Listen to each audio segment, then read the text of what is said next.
Hey everyone, Leo Bond here. I'm back again today with a look at yet another fidget toy. At least I would classify it as a fidget toy, although it does differ from some of the other stuff that I've previously covered in some pretty key ways. But anyway, what I have here today is a set of thumb chucks from a company called Zing, and these thumb chucks come in a variety of different colors like red and green, and there's a blue set as well, but I went with orange as orange is my favorite color, and you can also mix and match the colors if you want to. It's very easy to pop the chucks off from their tether, as I'll show in just a little bit. But anyway, as you can see, the packaging for these things is really cool. It's got a bit of a tutorial on the back of the card showing some of the different tricks that you can learn to do with them. And the chucks themselves are placed in a cardboard hand that fits inside the packaging, so it's very visually interesting, and it immediately lets you know just what these things are meant for and how you can use them. And once you get them out of the package, you can see that they're essentially just two rubber balls that are tethered together by a short lanyard. And they kind of feel like those high bounce balls that you often see being sold in the dispenser machines at the malls, the kind of thing where you put in a quarter and a gumball comes out. And yes, they do bounce, and they bounce quite well, just like those rubber balls. But the difference here is that the chucks themselves aren't nearly as dense or as heavy as high bounce balls, and they're at least partially hollow as well to accommodate little LED lights that briefly flash whenever the chucks get bumped or jarred. And this makes them really fun to play with at night or in the dark, because they really do put on a cool little light show for you, although their primary function is to be swung around and manipulated creatively, which is both fun and incredibly challenging. Now, I mentioned that these thumb chucks differ from other fidget toys in some pretty key ways, and one of those ways is the fact that this is the only type of fidget toy that I am currently aware of that requires, or at least encourages, some serious skill to use proficiently. And not only does that make them great for developing and honing fine motor skills, but it also makes the thumb chucks very difficult to master, and I'd also have to say that they're quite a bit more versatile than many other fidget toys, particularly something like a fidget spinner, because there are at least 20 different tricks that you can learn to do with these things.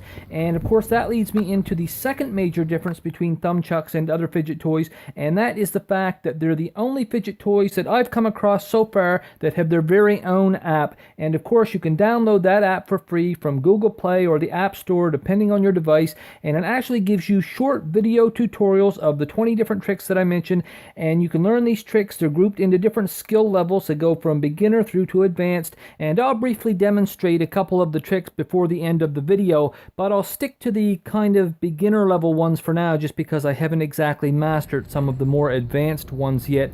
Actually, several of those would probably take a good bit of practice to fully perfect. But anyway, before we get into that, there's just a couple of things that I want to quickly show up close. Alright, so the first thing that I wanted to show was just how easily you can pop the chuck off the tether. And all you have to do is just grab a hold of it like this and give a little bit of a pull. Off she comes, just like that. So very easy if you want to swap out different colors. I kind of think a green would look nice with the orange. It would also match the tether here because there's both green and orange on the tether. But anyway, more importantly, something that I found out when I was fiddling around with these things is that you can actually adjust the length of the tether. Now, unfortunately, it's already at its maximum length, so there's no extra there to use. If you want it longer, you'd have to swap it out maybe with a shoelace or something. But at least you can shrink it down. And all you actually have to do is just kind of pull the string here through a bit to whatever your desired length is, tie off a new knot just like this one. So if you tied it off down here, then if you want to, just cut off the excess, pull this back to where you want it, and then put it back in. So you can shorten it up, but the only way to lengthen it out is to get another tether. Now, for me, I would prefer maybe an extra ½ inch to an inch, and I'll show you the reason why. There's a move called hand roll where you kind of start out in this here position, and then basically you sort of flick your hand so that this lower ball wraps up and around, and at the same time you want to roll the ball that's still in your hand down to the bottom, and then this one goes all the way around and seats back in the top, so you end up in the same position that you started in.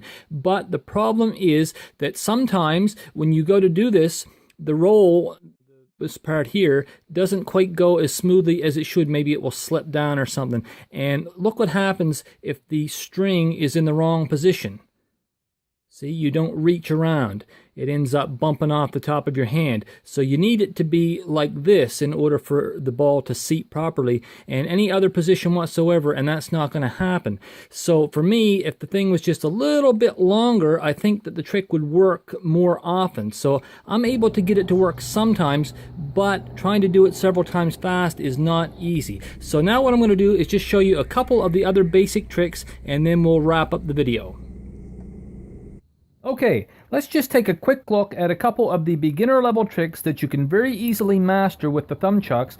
And the first one that I'm showing here is called Rebound, and I'm actually doing a slight variation, kind of my own version of it. But anyway, as you can see, it's pretty simple and straightforward, making it easy to learn and a pretty good place to begin. You know, some of the intermediate and advanced level tricks are really complicated, and unless you've got excellent finger dexterity and hand-eye coordination, you might want to hold off on trying some of those tricks until after you've conquered some of the beginner ones. Now, this next one is my own version of a move called the wrap, and it's another fairly simple one. Of course, you can make up your own tricks if you want to. That's one of the great things about these thumbchucks. There's quite a bit of room for creativity, and you can pretty much manipulate them in any way that you see fit. If you want to learn the official tricks, the tutorials in the app are there to help you along, and they are really great, but you can also just do your own thing if you want to. So just to kind of sum things up, I have to say that the thumbchucks are effectively a fidget toy that takes the entire concept of fidgeting to a whole new level. What with incorporating speed, skill, coordination, all of those kind of things. And then, of course, in the fact that they've got their own app as well. So they're definitely doing their own thing. And I think that they're worth a look if you're either into fidget toys, skill-based toys and games, or you just want to have something to fiddle around with that you can easily bring with you pretty much anywhere you go. Now, in the negative column, I think that the distraction level with these is probably somewhat higher than with a lot of other fidget toys, and I doubt that there would be very many teachers, if any, or professors that would allow these to be used in a class. And I don't know if they would have the same kind of mental health benefits anyway as other fidget toys. After all, if someone is really pulling off some excellent tricks with these things, other people are most likely going to want to watch that rather than paying attention to the class or what's going on with their studies. So I suspect that these would probably lead to an overall net loss when it comes to helping people focus on a lecture or a class or whatever. So that's where I'm going to leave off for now. I do hope that you enjoyed the review, or at least found it useful, and if so, please give it a like or a share, and subscribe for more of the same if you enjoy watching video reviews of toys and tech gadgets of all different kinds. I hope to see you back here for the next video. Until then, this is Leo Bond signing off. I'd like to thank you all for watching. Have an excellent day, and I'll see you soon.